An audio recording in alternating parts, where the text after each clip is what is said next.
교독하겠습니다. 데오빌로여, 내가 먼저 쓴 글에는 무릇 예수께서 행하시며 가르치시기를 시작하신부터 그가 택하신 사람들에게 성령으로 명하시고 승천하신 날까지 이를 기록하는 거였노라.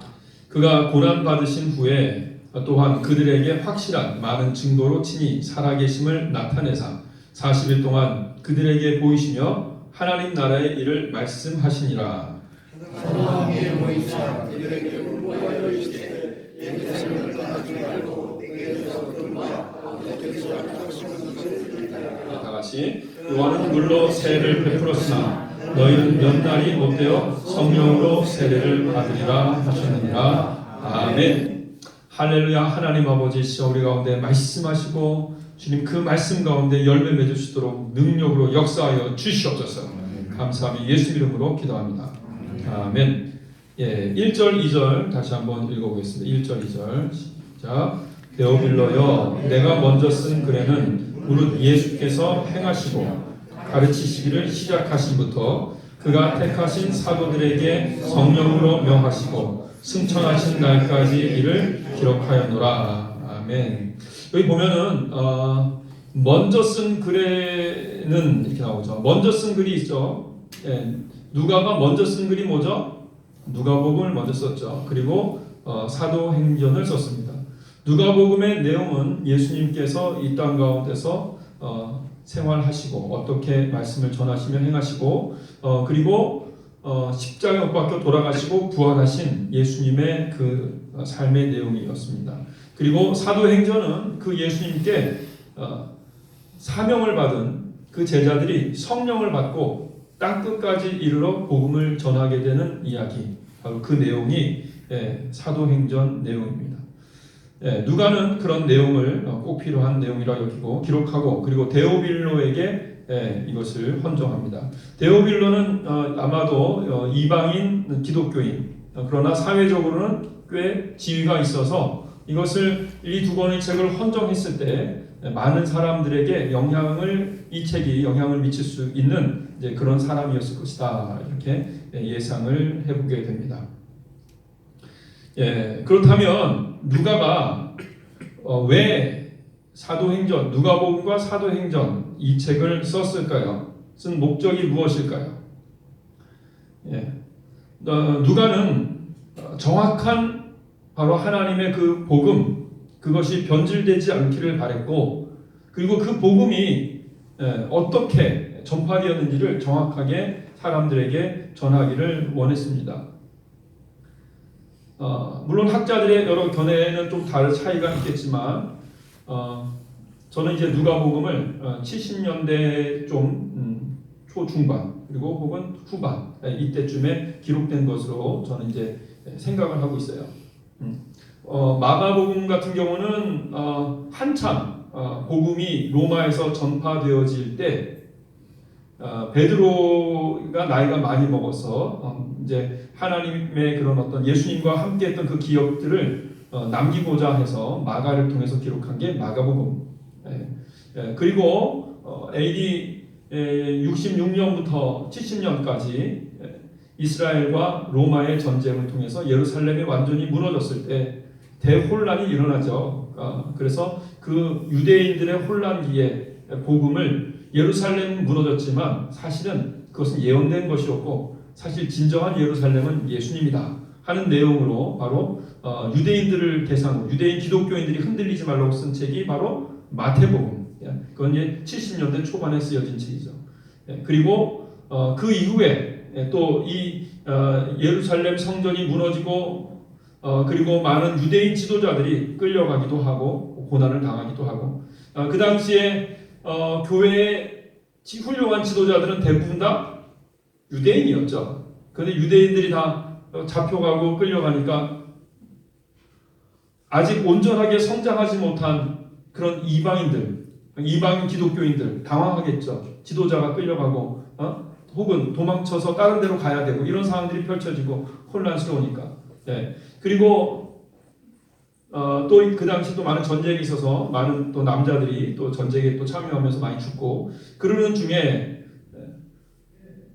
교회에서 기독교를 믿는 사람들 중에서 아빠가 없이 그냥 여인과 자녀들만 있는 경우가 또 많았죠. 그들이 신앙이 이전에 확실한 리더자가 있을 때 리더자만 따라가면 됐지만 사실은 그런 리더자들이 다들 이제 없어진 많은 그런 상황이었습니다. 게다가 그때 이제 새롭게 좀 거짓된 복음을 이야기하는 글들이 이제 막 퍼져나가고 이단 종파들도 막 생겨나기 시작하고 혼돈스러운 상황이었죠.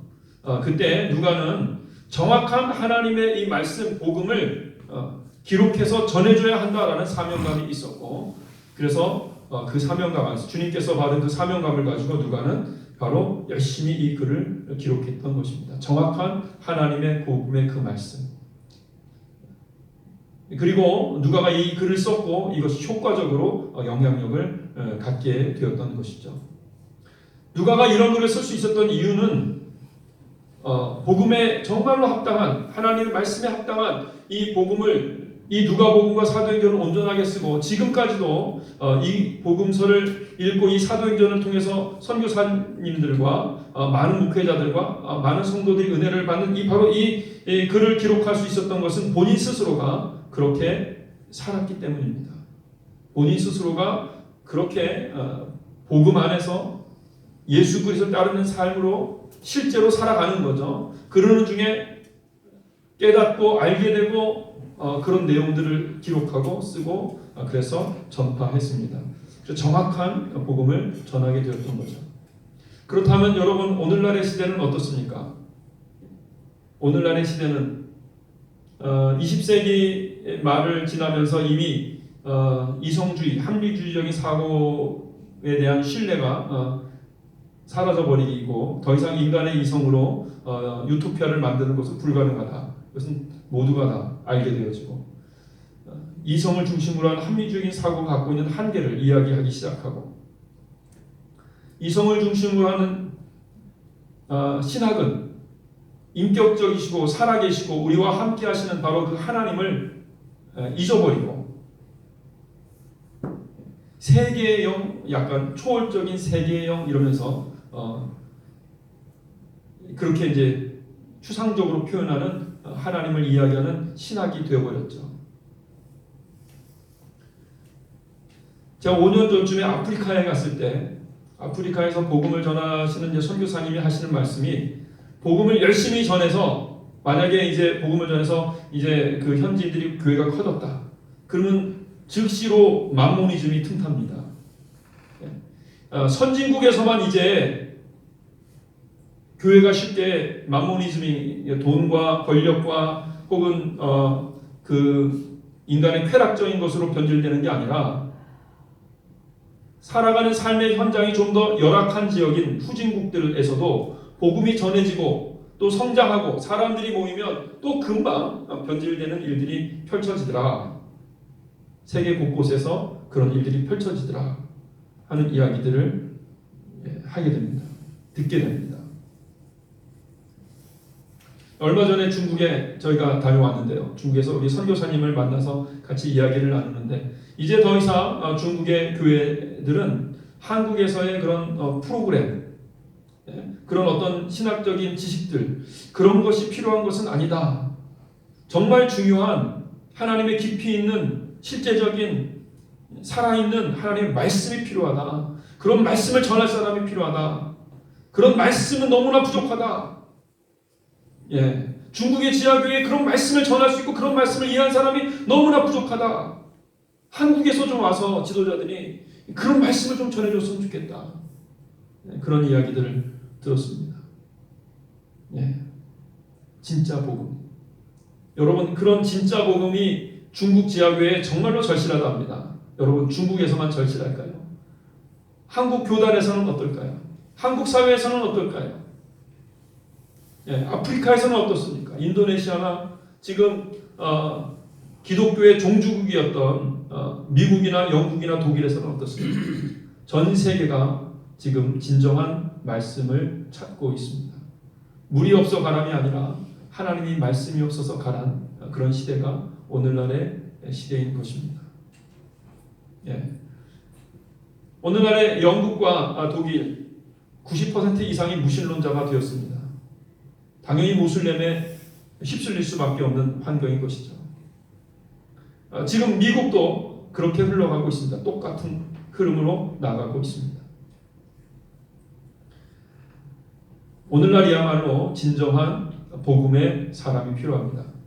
정말로 예수 그리스도를 따라서 그 길을 나아가는 사람, 성령 충만해서 그 길로 나아가고, 그리고 그들이 그 길로 나아가면서 깨달은 바로 그 말씀, 직접적으로 하나님이 물론 말씀을 통해서 그들에게 깨닫게 하고 알게 하고 삶에서 그들이 깨달은 바로 그 말씀이 선포되고 말씀이 이야기되고 그 살아있는 복음, 그 복음이 필요한 시대가 바로 21세기다 라는 것이죠. 수없이 많은 신학적인 지식들, 다양한 기독교적인 이야기들 난무하지만 그러면 그럴수록 진짜 우리가 살아날 수 있는 생수, 진정한 복음, 그런 복음 안에서의 삶을 이야기하고 행하고 본보기를 보일 수 있는 그런 사람, 그런 말씀은 꼭 필요한 시대가 아닐까 생각이 듭니다. 저는 여러분들이 그런 사람이 될 수 있기를 바랍니다. 예, 그런 복음을 전하는 사람은 목회자들만 하는 것입니까? 선교사들만 하는 것입니까? 원래 초대교회는 그러지 않았습니다. 정말로 예수님을 믿는 사람들은 다 그런 삶을 사는 것으로 하였습니다. 저는 여러분들이 21세기에 진정한 그런 믿음의 삶을 살아가는 사람들, 그 삶 가운데서 깨달은 그 말씀을 증거하며 전함으로써 빛과 소금의 역할을 감당하는 여러분과 제가 될 줄로 믿습니다. 아멘. 예, 3절 말씀 우리 다 같이 한번 읽어보겠습니다. 3절 말씀. 예, 시작. 그가 고난 받으신 후에 또한 그들에게 확실한 많은 증거로 친히 살아계심을 나타내사 40일 동안 그들에게 보이시며 하나님 나라의 일을 말씀하시니라. 아멘. 예, 그렇다면 우리가 어떻게 그런 복음을 전하는 사람으로 살 수 있을까? 오늘 그 내용을 나누려고 합니다. 예수님께서는 십자가에 못 박혀 돌아가시고 부활하신 후에 40일 동안 제자들과 함께 거하셨습니다.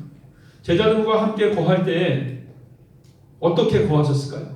그냥 어느 날 갑자기 천사처럼 착 나타났다가 중요한 말씀하시고 착 사라지시고 또 어느 날 갑자기 착 나타났다가 사라지시고 이것을 40일 동안 했을까요? 예. 아니면 우리가 모일 때 예배 드릴 때 그 자리에 미리 오셔서 기다리셨다가 같이 식사하고 같이 먹고 같이 악수하고 같이 포옹하고 마치 이야기들을 깊이 이야기들을 나누고 서로 질문하고 어려운 문제들도 같이 기도하고 그러시면서 같이 40일을 보내셨을까요? 어떻게 40일을 보내셨을 것 같습니까? 첫 번째입니까? 두 번째입니까? 예, 두 번째입니다. 예, 예수님은 당신이 십자가에 박혀 죽으시고 부활하신 이후에 어떠한 모습으로 살아가는지 제자들에게 친히 나타내시는 것이죠. 예, 당신의 부활을 드러내시고 나타내시고 어떻게 부활의 몸을 갖는지를 분명하게 증거하십니다. 이거 한 가지하고 또 한 가지는 하나님의 나라의 일을 말씀하셨습니다. 하나님의 나라의 일은 어떤 것일까? 이 땅 가운데에서 가장 중요한 하나님의 나라의 일이 뭔지 아십니까? 그것은 뭐냐면 땅끝까지 복음이 전파될 것이다. 이것은 이미 확정된 내용입니다. 아멘. 네, 땅끝까지 살아있는 주님의 그 복음이 전파될 것입니다. 네, 많은 사람들이 현대 어떤 학자들은 기독교는 이 인류가 진화되어지는 과정 중에 생긴 종교일 뿐이다. 예, 이제 좀 더 차원이 높은 종교가 있게 될 것이다. 이렇게 이야기를 하는 이상한 사람들이 있어요. 예, 하나님을 알지 못하고 진정한 그런 진리와 지혜를 모르는 사람들이죠.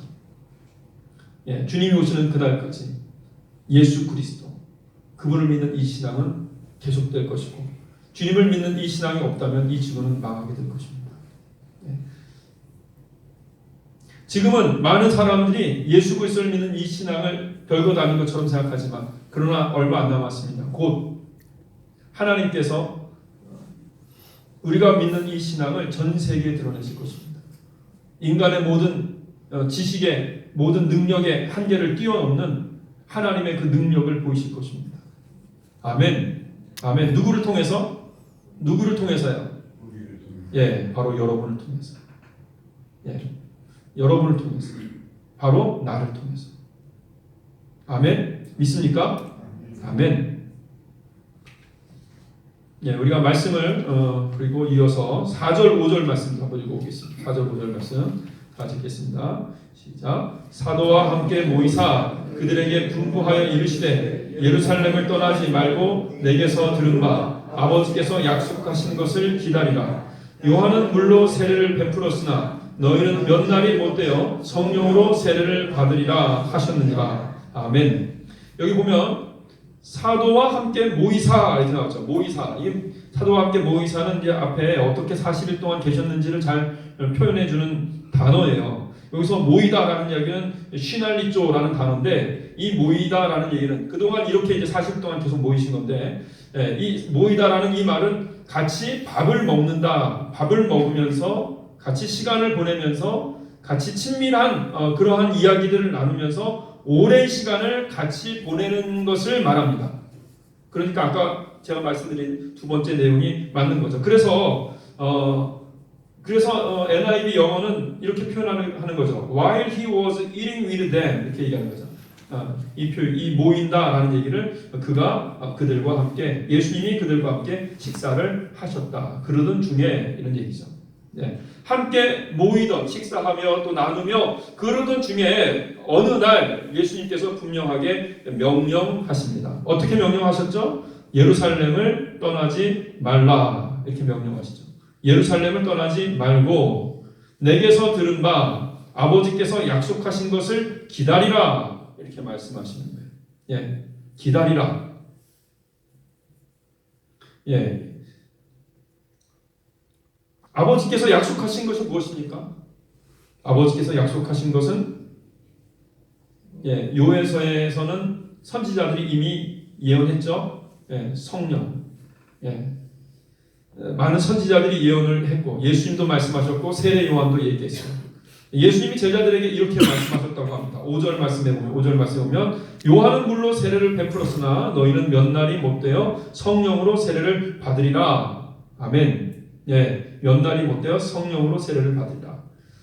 성령이 그냥 이렇게 찔끔찔끔 부어지는 게 아니라 폭포수처럼 성령이 부어지는 걸 말해요. 폭포수처럼.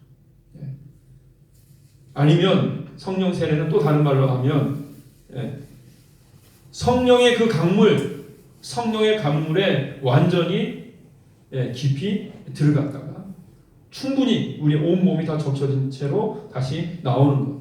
지금까지는 육체의 영에 속하는 삶으로 살았는데 이제 성령의 강물에 들어갔다 나와서는 새로운 사람, 성령의 사람으로 살아가는 성령 세례를 말하는 것입니다.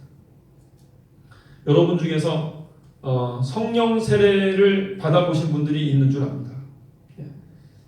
어떤 분들은 성령 세례를 받았어도 하나도 모르고 그냥 지나가 버리는 사람도 있는 것 같아요. 성령 세례는 신학적으로는 이제 한 번 받는 것이고 그 다음부터 성령 세례 한 번 받아요. 한 번 받은 다음에 자기도 모르게 성령 세례를 받았음에도 불구하고 이제 모르고 이제 열정 가운데 막 있었지만 모르고 있다가 시간이 지났는데 성령 세례 한 번 받으면 계속적으로 성령 세례 받은 효과가 있을까요? 점점 없어지죠. 성령이 줄어들죠.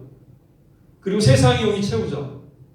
성령이 없는 게 아니에요. 있어요. 믿음이 있는 거죠. 그런데 세상의 영으로 채워지죠. 그러면 그 사람은 성령에 의해서 움직일까요? 세상의 영에 의해서 움직일까요?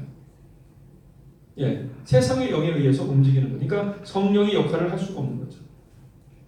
그래서 우리가 항상 기도하는 중에 다시 성령 세례와 같이 다시 폭포수초와 같은 성령을 받고 또 성령의 그 역사 가운데 깊이 잠기고 하는 것이 필요한데 이것을 표현은 어떻게 해요? 성령 충만이다 이렇게 표현하죠. 머리끝에서 발끝까지 성령으로 채워줄 뿐만 아니라 그 성령이 넘친다라는 얘기죠. 성령 충만 받는 여러분과 제가 간절히 바랍니다. 아멘. 성령 충만은 하나님의 약속이에요. 이미 약속돼 있어요. 주시겠다고 약속하셨어요. 성령 충만 받는 여러분과 제가 간절히 바랍니다. 예. 그리고 여기서 약속하신 것을 기다리라 그랬죠. 기다리라는 말은 빈둥빈둥 기다리라는 말이 아니죠. 예. 일단 첫 번째, 예수님께서 부활하신 그 모습으로 사람들과 함께 떡을 떼며 그들과 함께 40일을 있으신 이유가 있으세요. 목적이 있어요. 그 이유는 죽음 이후에 부활했을 때 어떠한 모습인지를 분명하게 40일 동안 보여주시는 거예요.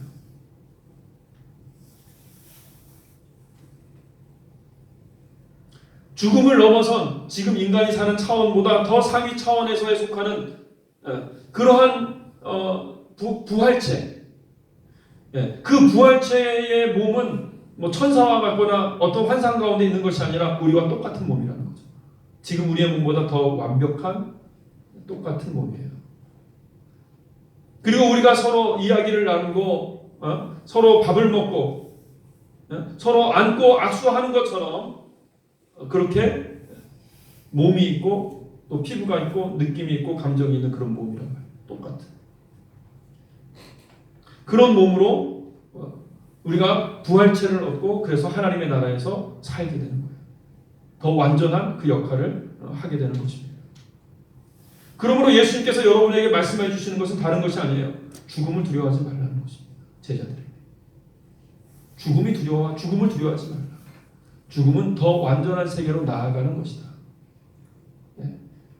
죽음은 이 땅 가운데 살아가는 삶과 전혀 이질적인 전혀 이상한 삶이 아니라 이 땅에서의 살아갔던 삶의 연장선상에서 이 땅에서 예수님을 닮고 더 사랑하려고 노력하고 애썼던 그 삶이 그대로 이어져서 그 나라에 가서 온전하게 또 그 역할을 펼치는 삶이다. 죽음을 두려워하지 말라. 어떤 사람이 순교한다면 그것을 가지고 너무 슬퍼하지는 마라. 똑같은 그런 삶으로 나아가는 것이다. 우리에게 분명히 이렇게 제자들에게 말씀하십니다. 제자들이 순교하기를 그렇게 원했어요. 제자들은 이 모습을 보고 빨리 부활하고 싶은 거죠. 주님께로 빨리 가고 싶은 거죠. 그래서 예수님께서 인도하시는 예수님이 가시는 그 길을 따라가는 갈 수 있는 조건이 한 가지 있어요. 그것은 뭐냐면 목숨을 걸어야 돼요. 하나님의 나라에 대한 분명한 확신을 가지고 있어야 돼요. 예수님께서 이 땅 가운데 오실 때 하나님의 나라를 이미 다 알고 계셨어요. 다 알고 계신 상태에서 오셨단 말이에요. 성령 받기 전에 이미 하나님의 나라를 다 알고 확신이 있었고 자신의 삶을 드린단 말이죠. 예수님께서 인도하시는 그 삶을 살아갈 수 있는 사람은 어떤 사람이냐? 목숨을 걸고 그 길로 나아가는 사람들입니다. 예수님께서 40일 금식하신 이후에 마귀가 3가지 공격을 합니다. 이것은 모든 사람들을 공격하는 마귀의 모든 공격은 바로 이 3가지로 요약할 수 있어요. 첫 번째는 무엇이죠? 인간의 욕구. 40일 금식했으니 얼마나 배고프겠습니까? 그 배고프시겠어요. 그 욕구에 사로잡히게 만드는 것이 첫 번째 마귀의 공격입니다. 놀고 싶고 쾌락을 즐기고 싶고 육체의 욕구예요. 더 자고 싶고 먹고 싶고 하는 육체의 욕구, 그것으로 마귀는 우리를 사로잡으려고 합니다. 두 번째는 뭐죠? 두 번째는 많은 사람들에게 인정을 받기를 원하는, 많은 사람들을 얻고 싶은 거예요. 사람에게 인정받기를 원하는 욕구, 원하는 그런 마음. 세 번째는 소유하고 싶은 거, 돈을, 명예를, 권력을 소유하고 싶은 것. 이 3가지로 여러분을 지금까지 공격해 왔고 앞으로도 여러분을 공격할 것입니다. 이것을 이길 수 있는 힘은 어디에 있습니까? 하나님의 나라에 여러분의 마음의 중심이 있으면 됩니다. 하나님의 나라만을 향해서 나아가기로 결단이 되어 있으면 됩니다. 그러나 하나님의 나라에 대한 그 소망, 그것이 잘 모르겠어요. 그래서 좀 부족하면 이 욕구들에 여러분은 넘어갈 수밖에 없는 거죠, 사실. 목숨을 걸지 않으면. 목숨을 걸고 하나님의 나라에 비교해 볼 때 이 땅에서 그것들은 아무것도 아니라는 거죠. 헛되고 것이라는 거죠. 우리가 차원이 다른 하나님의 그 나라에 나아가기 위해서 우리는 준비되고 있는 것이고 우리는 그 나라에 나아갈 것이고 이미 예약되어져 있고 그것을 눈에 보이는 이 땅에 속하는 것들로 포기한다면 그건 얼마나 어리석은 것입니까? 그래서 하나님의 나라를 분명히 아는 사람만이 그래서 알고 그래서 자신의 삶을 하나님 앞에 완전히 드린 사람, 목숨을 걸고 그 길로 나아가는 자들, 그들이 바로 복음에 합당한 그 길을 갈 수가 있습니다. 아멘? 여러분 준비되셨습니까? 준비되셔야 그 다음 말씀을 들어가면 돼요. 사실은. 준비된 사람들이 그 다음 내용을 듣습니다. 주님께 여러분의 목숨을 다 드리기로 결단하셨습니까? 이 땅에서의 삶이 아무것도 아니고 차원이 다른 더 높은 세계로 나아가기 위한 과정일 뿐이다. 믿습니까? 아멘.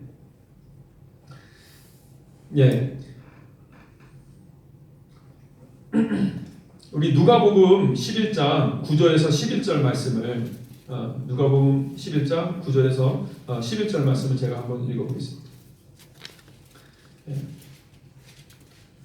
내가 또 너희에게 이르노니 구하라 그러면 너희에게 주실 것이요 찾으라 그러면 찾아낼 것이요 문을 두드리라 그러면 너희에게 열릴 것이니 구하는 이마다 받을 것이요 찾는 이는 찾아낼 것이요 두드리는 이에게는 열릴 것이니라.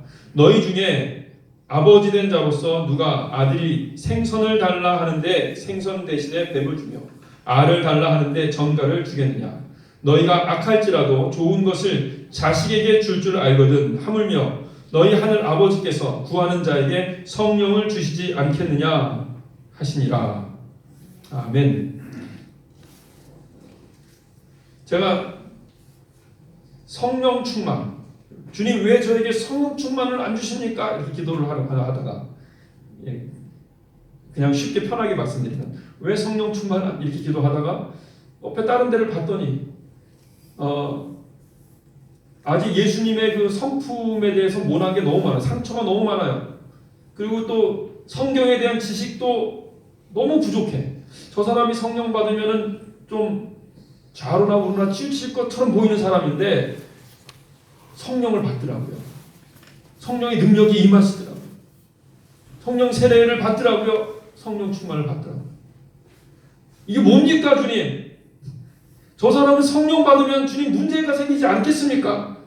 이렇게 이제 기도하면서 하나님 앞에 의문을 제기하는 거죠. 왜 저런 사람에게 성령을 주셔서 주님 왜 그렇습니까? 이렇게 문의를 하니까 너는 저 사람처럼 전심으로 기도하지 않았다 이렇게 말씀하셨습니다.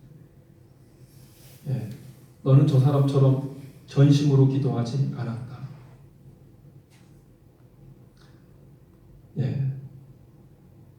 누가복음에 보면 내가 또 너희에게 이르노니 구하라. 그러면 너희 이게 이 앞에 있는 그 예화와 연결시켜서 말씀드리면 구하라는 거예요. 어떻게 구하라면 받을 것이 있는 사람으로 구하라는 거예요.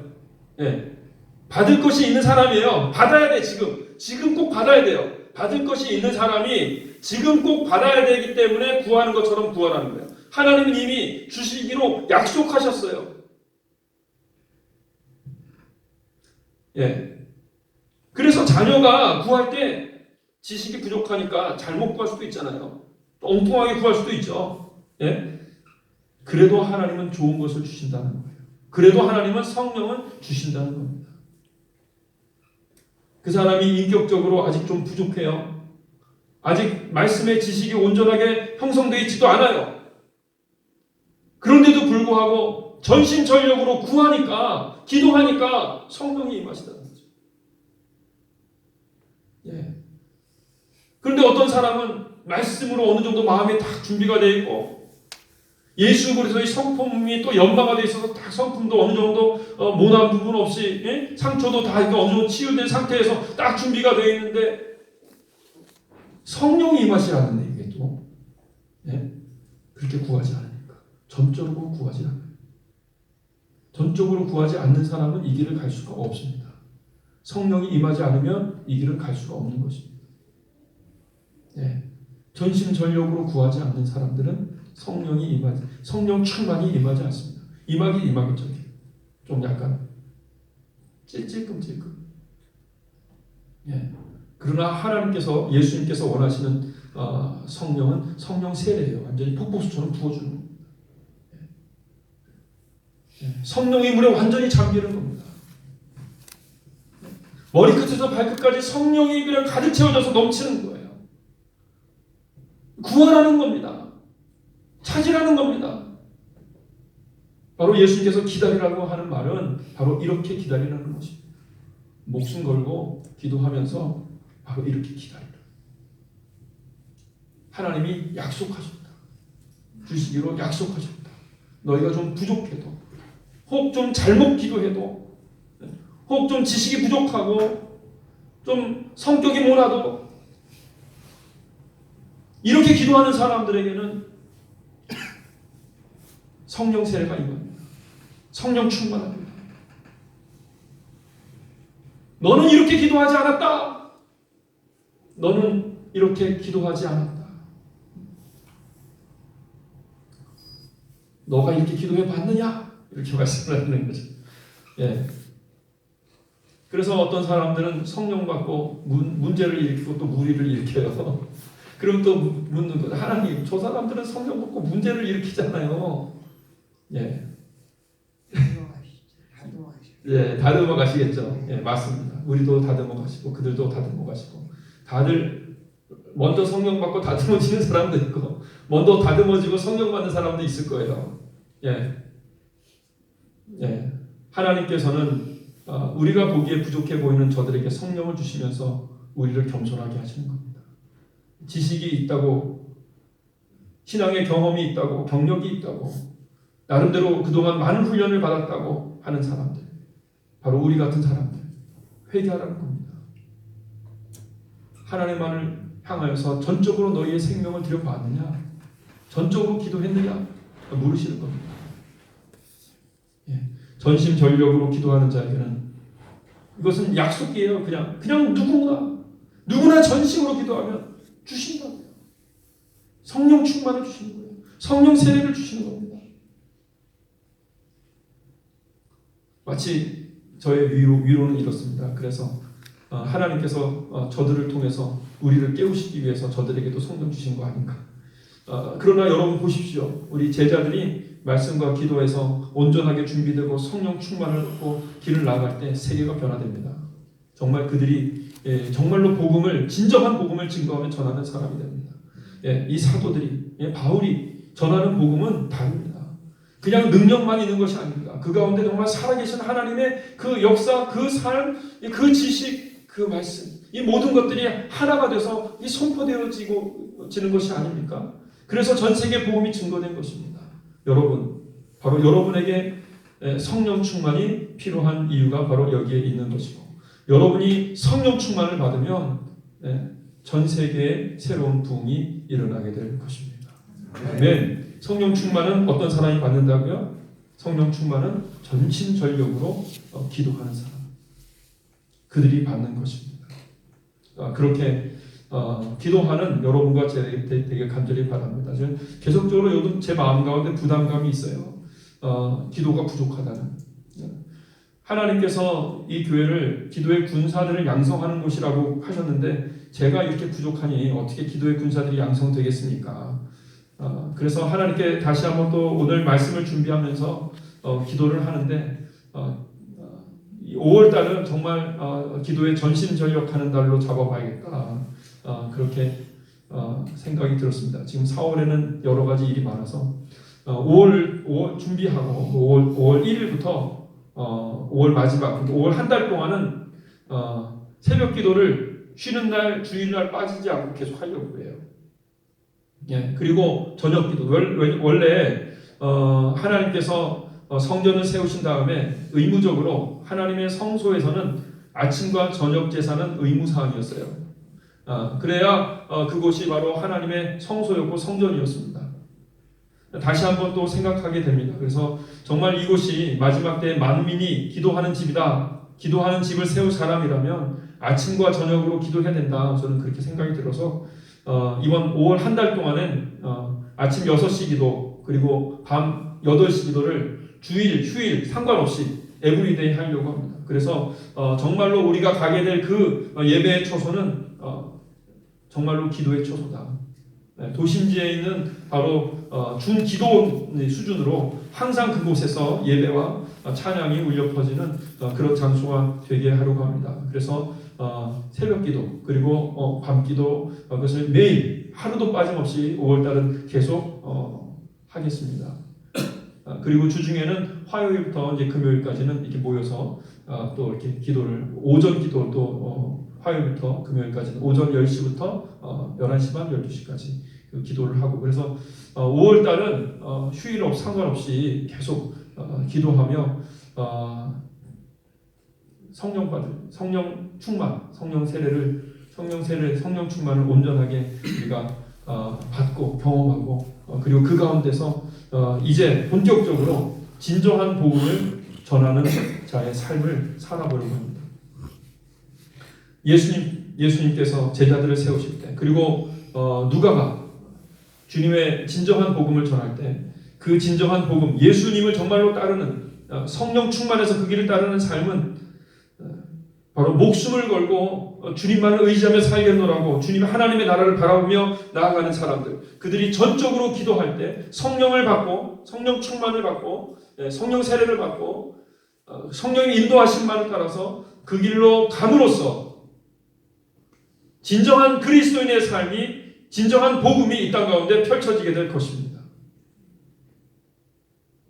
저는 이곳에서 여러분과 함께 그 진정한 복음이 성령님과 함께함으로 그 능력으로 또한 그곳에 말씀이 있고 기도가 있고 진정한 예수 그리스도를 닮은 그 삶이 있고 성품이 있는 좌로나 우로나 치우치지 않는 성령 충만한 그 복음의 역사가 이곳에 있게 될 줄로 믿습니다.